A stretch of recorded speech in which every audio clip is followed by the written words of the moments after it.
Hello, YouTubers. It's Mr. Zen over here reviewing Fairy Tale Zero, Episode 6, Blue Skull.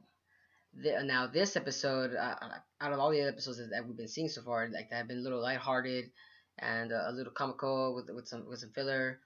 No, this one kind of ended a little more darker. This episode, yeah, this is more darker tone throughout the whole entire episode. Even the scenery itself was actually the landscape and everything was just I just had like a negative feel to it throughout the episode that you're just watching. The episode actually begins from the previous episode with the giant blue skull dragon that's surrounding the cathedral. It still looks amazing, by the way. I love how it looks like. Even in the manga, it looked amazing. Just still can't get the fact that it was blue. Still can't get the fact over the fact that it's just blue. I'm so sorry. It just looks weird to me. It just looks like something off of Dungeons and Dragons or something. I don't know. It just feels out of balance right there. I feel like the animators could have done something like chose the color or something. I don't know, like green or something, green moss over or something. Just the whole entire thing blue. But this is not gonna be about the dragon. Continue on though. Uh, yes. The episode. Yes. It actually was dark.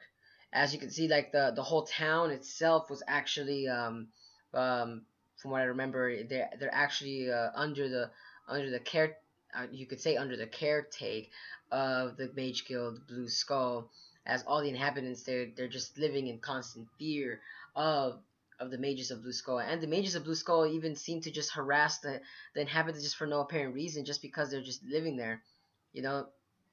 And of course, the main characters, Mavis, Pract, Warren, and all them. They're even witnessing just how horrible and cruel this mages the mages are around there.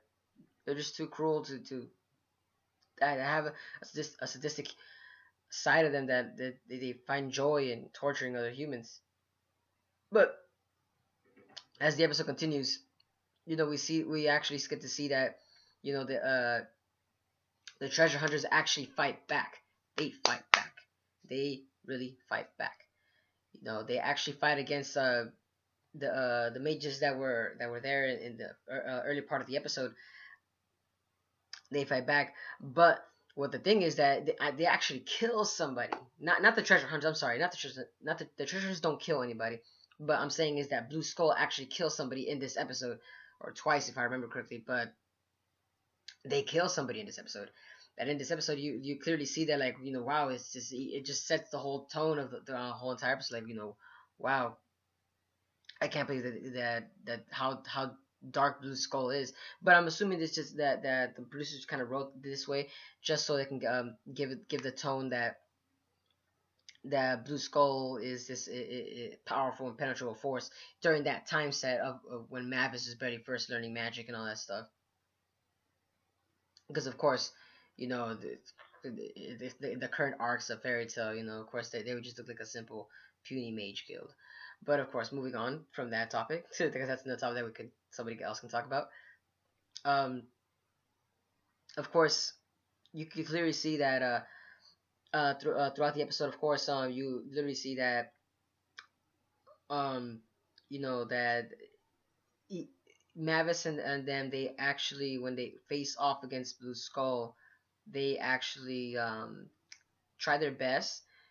Even though when I found it kind of comical that, like, Ward and all of them, all of a sudden, the past couple episodes, they were having difficulty, like, um, arguing, fighting, anything. But all of a sudden in this episode, they're kind of like superhuman strength. Like, you're just wondering, like, where did this all come from? They're just like, and they're humans. They don't even use any magic against Blue Skull while they're actually fighting against them. You know, they're retaliating against Blue Skull. Ward and all that. They're winning. Yeah, while Blue Skull is using magic against them, and that's what I found kind of comical, in a sense that that these guys are that strong without magic, and it kind of shows how they really are a force to be reckoned with, even without magic, and they're still in their prime too. So that's how it goes to show that these guys will literally become future guild masters and 10 saints and whatever they're doing in the future arcs of Fairy Tail. But I'm gonna still stay on Fairy Tail right now, though. Of course, you literally see that hate to say this, but they actually lose against it. And all the end, they actually lose against Blue Skull. Yes, that's what kept this whole entire episode still in its dark tone, because Ward and all the and all of them, they actually lose. Even Mavis. This is the episode where Mavis actually she starts opening her eyes and sees that she needs to learn stronger magic, and that Blue Skull isn't just some pushover mage guild, because they actually showed the mage the mage guild of Blue Skull's guild master actually comes out and handles them themselves. As Mavis tries to do that same tactic, let me put an illusion, let me just scare their wits. No, the mage master actually blows the illusion magic away from Mavis and shows that this isn't just child and games. It's a life and death situation over here. So that, and they actually, and that mage master actually chose to actually said, you know what, get rid of them, kill them. I don't care, kill them. These guys are in my way. In all honesty, though, when I read the manga, and then when I watched the animated, it actually, I felt like he should have like an older voice. By older, I mean as in how do I say, like a more of a senile old man kind of voice. The voice seemed kind of still young, in a sense. When I watched this subbed, of course, and I'm here thinking like, that's not how I really pictured when I was actually reading it.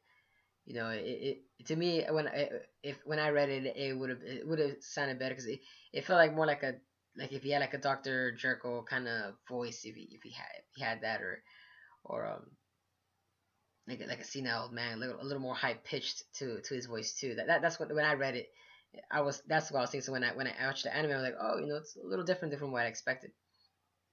But still, overall, the episode was still pretty good. It's just that in my mind, when I was reading it, it's just that's how I was picturing his voice the whole time, because of the facial mask. That's what I was assuming. But yes, uh, uh, continue on in this episode. We literally see we literally see also Precht. Also, actually, this is where he loses his eye. This is where he loses his eye. Oh, this was so intense. It caught me off guard. Even when I read the manga, like I completely forgot this is where he actually loses his eye. Like they literally one shot, like shoot Precht in the eye. This is where low key, if this is like in real life logic, that would have been instant death. You don't shoot the eye and just, oh, you're still alive in the next episode. Of course he's gonna be alive, but still, that's like an instant death shot right there. It's not like it's just gonna stay in the eye. It looked like it went through his eye socket, and he just got knocked out.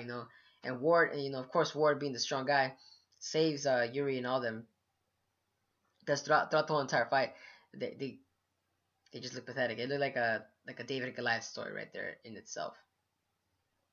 And even Mavis was actually having difficulty with this. But this episode seemed like a breaking point for each of the characters, that that what they're doing is not that it's an impossible task. It's that what they're capable of is just not up to the standards of the magical world. They're only human. They have no magic whatsoever in the back of their hands. But this episode was really good. It was very different from all the other episodes, and I loved how well paced it was actually as well. You know, if when you watch it, you're gonna want to watch all the way to the end, of course, because just the way that Hiro Mashima I'm assuming he paced this episode, but just the way that it was set, the tone was set there.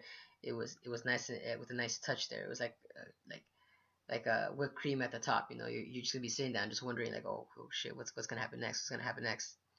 Because they that's how they end the episode as well, as they end the episode with them retreating away from the Mage Guild. But yeah, folks, let me know what you guys think about the episode. You guys think that if I missed anything that might have been important? You know, what do you guys think about the what's called the guild master of Blue Skull? What do you guys think? Do you guys think that he should have killed him there? You know, instead of having his goons chase after them. You know, let me know in the comments. And this is Mr. Zen signing out.